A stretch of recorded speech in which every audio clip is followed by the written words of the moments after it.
Good morning అండి అందరికి. Good morning. So ఈ రోజు మనం మకావ్ని ఎక్స్ప్లోర్ చేద్దాం. ఇది ఒక్క రోజే ఉంటాం మనం మకావ్లో. ఇంకా రేపు మనం ఇక్కడ నుంచి వెళ్ళిపోవాలి. ఈ ఒక్క రోజులోని కుదిరిన ప్లేసెస్ లో కుదిరిన స్పాట్లు చూద్దాం. ఇదే మనం ఉంటున్న హోటల్ అనమాట. చాలా పెద్ద ఉంది బయట నుంచి. మకావ్లో వాడి కరెన్సీని మకనీస్ పటాకా అంటారు. సో మకనీస్ పటాకా కూడా ఆల్మోస్ట్ హాంకాంగ్ డాలర్ అంత వాల్యూ ఉంది.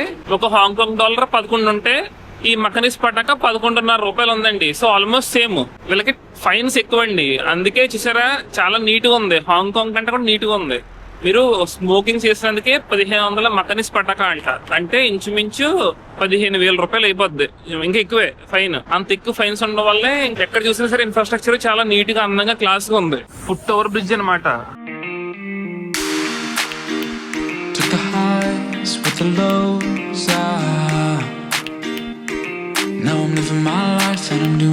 మకావ్లో అండర్ గ్రౌండ్ టన్నెల్ అన్నమాట ఇది.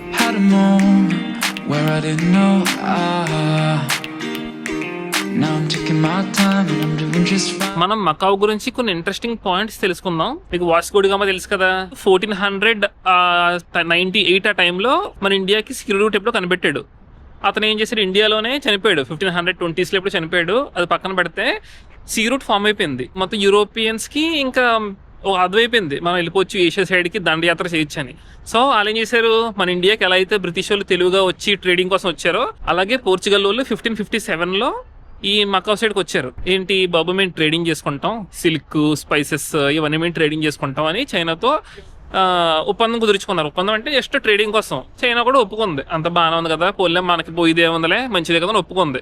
అలా 300 సంవత్సరాల వరకు కూడా ఈ మకావ్ రీజియన్ లో పోర్చుగీస్ వాళ్ళు ఉండేవారు అనమాట. అది కాలనీ కానీ చేసుకోలేదు అప్పటికి, బట్ ఓన్లీ ట్రేడింగ్ కోసం వాడేవారు. ఆ తర్వాత కింగ్ డైనాసిటీలో చైనా ఎంపరర్ అనమాట. కింగ్ అంటేని డైనాసిటీలో ఈ చాలా వీక్గా ఉండేది చైనా ఎప్పుడు ఆల్మోస్ట్ 1800 ఆ టైంలో. సో అప్పుడు ఈ పోర్చుగల్ వాళ్ళు ఈ చైనా వాళ్ళతో ట్రీటీ సైన్ చేసుకున్నారు. ఏంటి, మకావ్ మేము కాలనైజ్ చేసుకుని మేము పరిపాలించుకుంటాం మకావ్ని, మీరు మకావ్ జోలికి రావద్దని. ఇంకా వాళ్ళ గవర్నమెంట్ కూడా అప్పుడు వీక్గా ఉండడం వల్ల ఇంకా వాళ్ళు ఒప్పుకొని సైన్ చేశారనమాట. ఇంకా అప్పటి నుంచి మకావ్ని పోర్చుగల్ వాళ్ళు కాలనీ కింద చేసేసుకుని ఆల్మోస్ట్ 300 years ఏమో ట్రేడింగ్ చేశారు. తర్వాత కాలనీ కింద 100 years చేసుకున్నారు. మొత్తం 400 సంవత్సరాలు పోర్చుగల్ వాళ్ళ చేతిలో ఉంది మకావ్ అంతానే. కానీ నాకు ఒక రకంగా మంచిది అనిపిస్తుంది అండి. ఎందుకంటే ఈ డెవలప్మెంట్ ఇలా రావడానికి కారణం ఆ పోర్చుగల్ వాళ్ళు కాలనీ చేసుకోవడం వల్లే. మేబీ ఇప్పుడు చైనా డెవలప్ అవుతుంది కానీ ఇంతకు ముందు అంత డెవలప్ ఉండేది కాదు. బట్ మకావ్ ముందు నుంచి కూడా హై క్లాస్ అనమాట. 1880 ఆ టైంలో ఈ మకావ్ మొత్తాన్ని పోర్చుగల్ తీసేసుకుంది. సో 100 years పైన పరిపాలించిన తర్వాత పోర్చుగల్ వాళ్ళు ఏంటంటే ఎక్కడెక్కడ కాలనీస్ ఉన్నాయో వరల్డ్ లో మొత్తంలో ఆ కాలనీస్ అన్నిటిని వెనక్కి వచ్చామని చెప్పేసి వెనక్కి వెళ్ళిపోవడం మొదలు పెట్టారు. కాలనీస్ వదిలేసి వెళ్ళిపోవడం. అలా 1980s లో ఈ మకావ్ను కూడా వదిలేద్దాం అనుకున్నారు. మొత్తానికి 1999 లో సైన్ చేశారు. ఇంకా చైనా తీసేసుకున్న మకావ్ని పోర్చుగల్ వెనక్కి వెళ్ళిపోయారు. అప్పుడు చైనా గవర్నమెంట్ మకావ్కి చెప్పింది ఏమని, మీరు ఇప్పుడు దాకా ఒక టైప్ ఆఫ్ సిస్టమ్, ఒక టైప్ ఆఫ్ గవర్నమెంట్తో ఉన్నారు కదా, అలాగే కంటిన్యూ చేసుకోండి ఇంకో 50 years వరకు. అంటే 2049 సంవత్సరం వరకు కూడా మీరు ఇప్పుడు ఎలా బతుకుతున్నారో అదే రూల్స్తో బతకండి అని చెప్పేసి చెప్పింది. కానీ ఇది పార్ట్ ఆఫ్ చైనాయే, విడిగా కంట్రీ మాత్రం కాదు. సో హాంకాంగ్ ఎలా అయితే బ్రిటిష్ వాళ్ళ చేతిలో ఉండేదో ఇది మకావ్ పోర్చుగల్ వాళ్ళ చేతిలో ఉండేది. సో ఈ రెండు కూడా ప్రస్తుతానికి part of China, but runs on a different system అనమాట. సో మకావ్కి సెపరేట్ పాస్పోర్ట్ ఉంది, సెపరేట్ కరెన్సీ ఉంది. 2049 లో ఏమవుద్దో మనకు తెలీదు. అలాగే హాంకాంగ్ విషయంలో 2047 లో ఏమవుద్దో తెలీదు. సో ఆ 2 years చాలా ఇంపార్టెంట్ చైనా చరిత్రలోనే. సో మనం హాంకాంగ్ వెళ్ళినా మకావ్ వెళ్ళినా మన కంట్రీ కౌంట్ ఏం పెరగదు. సో అన్ని చైనాలోకి వస్తాయి. అదే 5-star హోటల్ అనమాట. ఆ హోటల్ పేరు హోటల్ లిస్బోవా. లిస్బోవా అంటే పోర్చుగల్ క్యాపిటల్ సిటీ లిస్బన్ అనమాట. లిస్బన్ ని పోర్చుగీస్ లాంగ్వేజ్ లో లిస్బోవా అంటారు. సో ఇక్కడ చైనీస్ అండ్ పోర్చుగీస్ రెండు మెయిన్ లాంగ్వేజ్ అనమాట. డైలీ లైఫ్ లో పోర్చుగీస్ అయితే మాట్లాడలేదు, ఓన్లీ చైనీసే మాట్లాడుతున్నారు. సో 2049 తర్వాత పోర్చుగీస్ అనేది మెయిన్ లాంగ్వేజ్ ఉంటుందో తెలియదు. ఎక్కడ చూసినా గ్రీనరీతో చాలా క్లీన్ గా భలే నచ్చిందండి నాకు. సో జస్ట్ ఇప్పుడే ఒక మంచి అథెంటిక్ చైనీస్ రెస్టారెంట్ వచ్చాను. ఈ రెస్టారెంట్ పేరు కూడా చైనీస్ లో ఉంది. సో రెస్టారెంట్ పేరు కూడా మీకు చెప్పలేను. అమ్మా, ఈ ఆర్డర్ చేయడానికి బుక్లెట్ చూసారు ఎంత ఉందో, మెన్యూ కార్డు. ఈ మెన్యూ బుక్ నాకు అరగంట పట్టింది. ఎందుకంటే ఇందులో ఎంత వెరైటీగా ఉన్నాయంటే ఐటమ్స్ నేను ఎప్పుడు చూడలేదు. మెన్యూ మొత్తం మనం ఎప్పుడు తినని ఫుడ్స్ ఉన్నాయన్నమాట. నాకు భలే ఎక్సైటింగ్ అనిపించింది. ఏదో ఆర్డర్ చేద్దామని అరగంట పట్టింది. పిజియన్ ఉంది, సీ హార్స్ ఉంది, రకరకాల యానిమల్స్ అండి. నేను ఇప్పుడు జెల్లీ ఫిష్ ఆర్డర్ చేశాను. జెల్లీ ఫిష్ ట్రై చేద్దాం ఎలా ఉందో. నెక్స్ట్ ఓయిస్టర్స్ తెలుసు కదా మీకు, ఆమ్చిప్పలా ఉంటాయి. ఓయిస్టర్స్ ఆమ్లెట్ ఒకటి ఆర్డర్ చేశాను. అది కాకుండా జస్ట్ నార్మల్ చికెన్ ఫుడ్ ఒకటి ఆర్డర్ చేశాను కొంచెం కడుపున తినడానికి. మష్రూమ్స్ విత్ చికెన్ అనమాట ఇది. ఇదేమో jelly fish salad. Jelly fish భలే ఉంది, అమ్మో కారంగా ఉందండి. జెల్లీ ఫిష్ జెల్లీ లాగా ఉంది కానీ కొంచెం గట్టిగా ఉంది. ఇది చికెన్ మష్రూమ్ అనమాట. చాలా వెరైటీ ఉన్నాయి మష్రూమ్స్, ఎప్పుడు తెలియదు నేను. బాగుంది కానీ చాలా గట్టిగా ఉంది, తినడానికి టైం పడుతుంది. సో ఇది ఓయిస్టర్ ఆమ్లెట్ అనమాట. జామ్ లాంటిది ఇచ్చాడు, చాలా దలసరిగా ఉంది, డిఫరెంట్ గా ఉంది. లోపల మన బంగాళదుంప కూర పెట్టి ఆమ్లెట్ వేసినట్టు ఉంది. నాకు జెల్లీ ఫిష్ తినడానికి బాగుంది కానీ ఎక్కువ తినలేకపోతున్నాం, అది కారంగా ఉంది, ఏదో పచ్చడిలా ఉంది జెల్లీ ఫిష్ పికిల్ లాగా. ఫుడ్ అయితే తినేసాను కానీ చాలా ఆయిల్ ఉందండి, too much of oil. And 6,000 రూపాయలు ఇంచుమించు ఒక్క భోజనానికి. ఎందుకంటే అవన్నీ కూడా చాలా స్పెషల్ మీట్ కదా, అంత ఈజీగా దొరకదు. జెల్లీ ఫిష్ కాస్ట్ ఎక్కువ, ప్లస్ ఓయిస్టర్స్ కూడా చాలా కాస్ట్ ఎక్కువ. ఆల్చిప్పలు లాంటివి అంత ఈజీగా దొరకవు అనమాట. మనకి బయట తిన్నా సరే ఎంత అవుద్ది, ఇంచుమించు మహా అయితే ఒక 2,000 అయిపోద్ది ఇక్కడ మకావులో. కానీ 6,000 అయింది మనది, డిఫరెంట్ అండ్ ఎక్స్పెన్సివ్ మీట్ కాబట్టి. ఈ కసినో పేరు విన్ కసినో, WYNN, విన్ కసినో అనమాట. కెసినో లోపల చూసారా, మంచి రిచ్ లుక్ అదేంది, గోల్డెన్ కలర్ లో ఉంది మొత్తం అంతా, గోల్డెన్ ఉంది. మనం ఇక్కడ ఫోటో తీసుకోవచ్చు కానీ అలా ముందుకెళ్తే అది కెసినో వచ్చేస్తుంది. ఆ కెసినో లోపల ఫోటోగ్రఫీ అలా లేదనమాట. నేను కెసినో లోపలికి వెళ్ళాను, ఆల్మోస్ట్ 1.5 గంట సేపు ఉన్నాను, అటు తిరుగుతూ ఉన్నాను, టైం అలా గడిచిపోయింది. చాలా అంటే చాలా బాగుంది, ఎందుకంటే ఆల్మోస్ట్ ఒక 100-150 టేబుల్స్ ఉంటాయండి. టేబుల్స్ లో మళ్ళీ డైమండ్ క్లబ్ అంటే డిఫరెంట్ సెక్షన్స్ ఉన్నాయి. ఆ కెసినోస్ కూడా అదే, ఐ మీన్ గేమ్స్ లో కూడా టేబుల్ కి చాలా రకరకాల గేమ్స్ ఉన్నాయి. అన్ని ఒక రకమైన బెట్టింగ్ కాదనమాట. సో రకరకాలు భలే అనిపించింది. ఎక్కడ ఏ టేబుల్ ఖాళీ లేదు, ఫోటోలు వీడియోలు తీయడానికి లేదు, అందుకేం తీయలేదు. ఎక్కడ టేబుల్ ఖాళీ లేకుండా జనాలతో నిండిపోయి మొత్తం గోల్డెన్ కలర్ తో అదిరిపోయింది లోపలంతా చూడడానికి. మినిమం బెట్ 10,000 అంట, 15,000 ఉంది, 30,000 ఉంది, 20,000 కూడా ఉంది. మనం 2,50,00,000 పైన గెలుచుకోవచ్చు అంట. వెరీ ఎక్సైటింగ్ అనమాట. నేను మొనాకోలో వెళ్ళాం కానీ మొనాకోలో లోపలికి వెళ్ళడానికి నాకు టైం దొరకలేదు, సో నేను చూడలేదు అనమాట. ఇక్కడ లోపలికి వెళ్ళి 1 గంట సేపు అలా బయటకు వచ్చేలోకి 5:30 అయిపోయింది టైం. చాలా వరకు కూడా చైనీస్ లాంగ్వేజ్ లో ఉందండి బోర్డ్స్ ఇవన్నీ. లేదంటే ఇంకా బాగా మనకి డీటెయిల్స్ చదువుదును, మీకు అర్థమయ్యేలా చెప్దును, బట్ నాకే సరిగ్గా అర్థం కాలేదు. అక్కడ ఫోటోలు తీసి ట్రాన్స్లేట్ చేద్దామంటే ఫోటోలు తీయకూడదు అన్నారు. సో ఇంకా ట్రాన్స్లేట్ చేసే ఆప్షన్ కూడా లేదు. కానీ హాంకాంగ్ డాలర్స్ కూడా యాక్సెప్ట్ చేస్తున్నారు ఇక్కడ, మకావ్ కరెన్సీ ఒకటే కాదు. మనం వెళ్ళిన ఈ విన్ కెసినో అనేది ఈ మకావ్లోని కెసినోస్ లో 5th నుంచి 7th బిగ్గెస్ట్ ఉండొచ్చు అంట. ఇదే నాకు చాలా పెద్ద అనిపించింది. ఇంకా టాప్ 1 బిగ్గెస్ట్ అయితే ఇంకెంత పెద్ద ఉంటుందో. ఇక్కడ ఫౌంటైన్ ఉంటది, అది ఇంకా ఆన్ చేయలేదు. ఆన్ చేస్తే పీక్స్ అనమాట కనబడుతుందా మీకు వెనకాల, అది మకావ్ టవర్. అది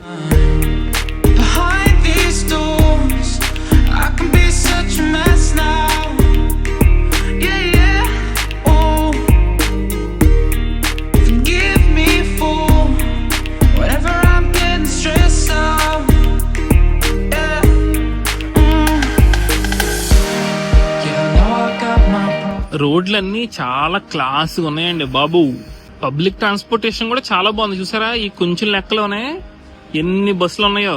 మనం హాంకాంగ్ లో ఉన్నప్పుడు హాంకాంగ్ లో ఆక్టోపస్ కార్డు తీసుకున్నాం కదా, అలాగే ఇక్కడ మకావ్ పాస్ అనే ఒక కార్డు ఉంటదండి. మీరు తీసుకోండి. ఎక్కువ డేస్ ఉండాలనుకుంటే, ఫర్ ఎగ్జాంపుల్ గా నేను ప్లేస్ ఏ నుంచి ప్లేస్ బికి వెళ్ళాలి, డైరెక్ట్ గా బస్ ఎక్కేసి టికెట్ తీసుకుంటే 60-70 రూపాయలు పడుతుంది. అంటే 6 మకనీస్ పటాక కానీ 7 మకనీస్ పటాక కానీ టికెట్ పడుతుంది.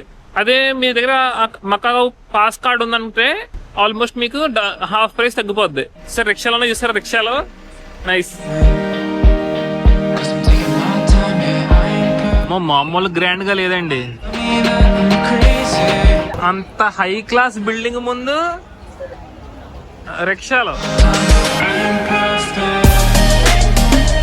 ఓహోహో,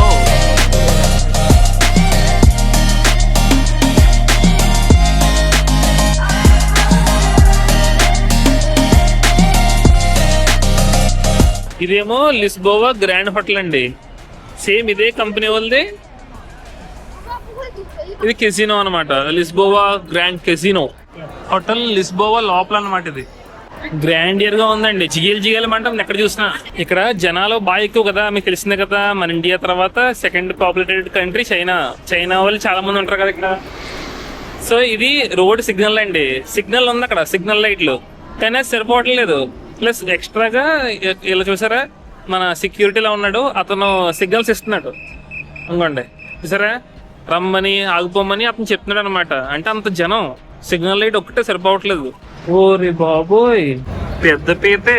నా చెయ్యి చూసారా ఎంత ఉందో, గాడ్జిల్లా సినిమాలో మాన్స్టర్ లా ఉందంటున్నాడు అతను, వచ్చి చైనీస్ అతను.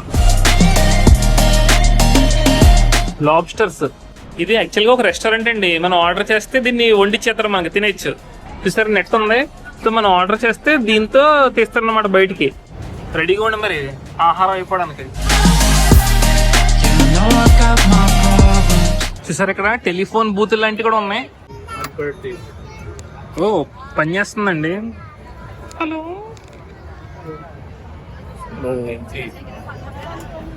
సో మనం ఇప్పుడు ఉన్నాం సెనాడో స్క్వేర్ అంటారనమాట. ఇది మకావులోనే one of the UNESCO world heritage sites అని చెప్పొచ్చు. ఈ పేవ్మెంట్ చూసారా, అంటే కింద ఫ్లోరింగ్. మనం లిస్బన్ వెళ్ళాం కదా, లిస్బన్ లో కూడా ఇలాంటి ఫ్లోరింగ్ ఉంటుంది అనమాట. మీరు లిస్బన్ వీడియో చూడకపోతే ఇక్కడ ఇస్తాను పైన ఐకార్డ్ లో ఒకసారి చెక్ చేయండి. సో ఇప్పుడు చైనీస్ న్యూ ఇయర్ జరుగుతుంది కాబట్టి మంచి ఫుల్ కలర్ఫుల్ గా ఉంది సెంటర్ అంతానే.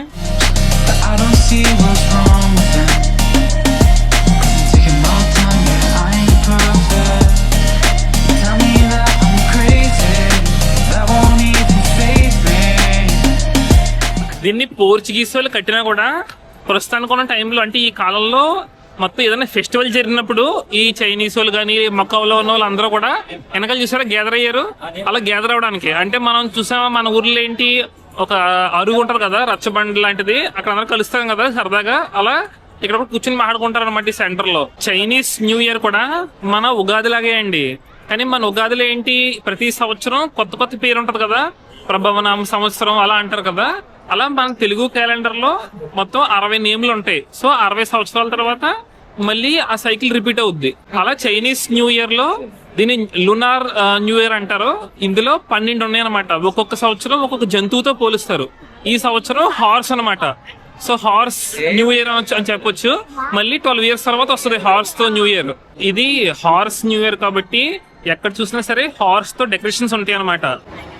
ఈ బిల్డింగ్ అయితే సేమ్ టు సేమ్ పోర్చుగల్ లో చూసినట్టే ఉంది. మంచి హ్యాపెనింగ్ ఉందండి స్ట్రీట్ అంతానే, రకరకాల షాపులు, మంచి జనాలతో రద్దీగా బాగుంది. మన మామిడి తండ్రిలో ఉంది చూడడానికి. ఇది ట్రాన్స్లేట్ చూస్తే అబ్నార్మల్లీ స్పైసీ అని వచ్చింది. చాలా స్పైసీగా ఉంటదంట. 168 అంటే ఇంచుమించు 1800. Is it like spicy or Spicy, no. Not spicy? Sweet? Yummy, sweet. Okay. మరీ అంత కారంగా లేదు, కొంచెం కారంగా ఉంది, చప్పగా, స్వీట్ గా కూడా లేదు, చేదుగా ఉంది. స్వీట్ లైట్ గా స్వీట్, ఎక్కువ చేదు ఉంది. మీట్ అండి, మీట్ మిక్స్ అయిపోయి ఉంది. ఏ మీట్ తెలియదు, మీట్ మిక్స్ అయిపోయి ఉంది. ఇదేదో పోర్క్ అంట.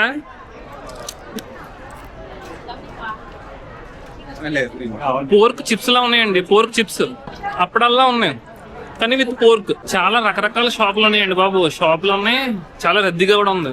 ఈ స్ట్రీట్ బాగుందండి, అన్ని ఫ్రీగా ట్రై చేయొచ్చు మనం, అన్ని ఇస్తున్నారు.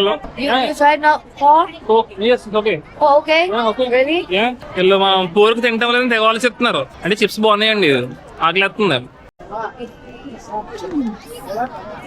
సో నెక్స్ట్ ప్లేస్కి వచ్చేసాం. ఇది సెయింట్ పాల్స్ క్యాథలిక్ చర్చ్ అండి. కానీ వెనకాల ఉన్న గోడను చూసి మీరు మోసపోవద్దు, ఎందుకంటే అది ఒకటే ఉంది, ఆ ఫ్రంట్ సైడ్ ఒకటే ఉంది. వెనకాలంతా కూడా మొత్తం పోయింది. ఎందుకు పోయిందంటే మంటల్లో తగలబడిపోయింది అనమాట. 1602 నుంచి 1640 వరకు దీన్ని కన్స్ట్రక్షన్ చేశారు. 1835లో నిప్పు అంటుకోవడం వల్ల తగలబడిపోయింది అనమాట. ఈ ఫ్రంట్ ఫేసింగ్ ఒకటే ఉంది, వెనకాలంతా కూడా తగలబడిపోయింది, మొత్తం పాడైపోయి పోయింది. ఇంకా మకావ్ మొత్తం 2 మెయిన్ ఐలాండ్స్ లా ఉంటదండి. ఎగ్జాంపుల్ గా మీరు చూస్తే, ఒకటి మకావ్ అవుటర్, ఇంకొకటి మకావ్ టైపా. మకావ్ టైపా అంటే మెయిన్ పోర్ట్ ఏరియాకి వచ్చేస్తుంది, అది దూరం అనమాట. సో మనం ఇప్పుడు మకావ్ అవుటర్ హార్బర్ రీజన్ లో ఉన్న అన్ని మెయిన్ స్పాట్స్ కవర్ చేస్తాం. ఇప్పుడు ఏం చేద్దాం అంటే డైరెక్ట్ గా మకావ్ టవర్ దగ్గరికి వెళ్దాం.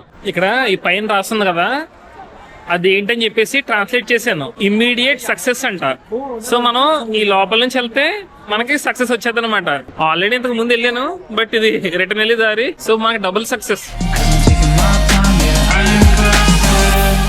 ఇక్కడ ఆల్రెడీ చాలా మంది కెమెరాలు పెట్టుకొని ఉన్నారు. ఉన్న ప్లేస్ అంతా ఆక్రమించేశారండి కూర్చోడానికి లేకుండా. చూసారా పైన కూడా ఆల్మోస్ట్ ప్లేస్ కాదు, ఈ ఓస్ మీద కూర్చున్నాను. ఇంక ఈ గొట్టం మీద కాళ్ళు ఆగుతున్నాయి. ఏం చేస్తాం, కనబడుతున్నాయి కదా మంచి బిల్డింగ్స్ ఉన్నాయి. వ్యూ అంతా అదిరిపోయింది.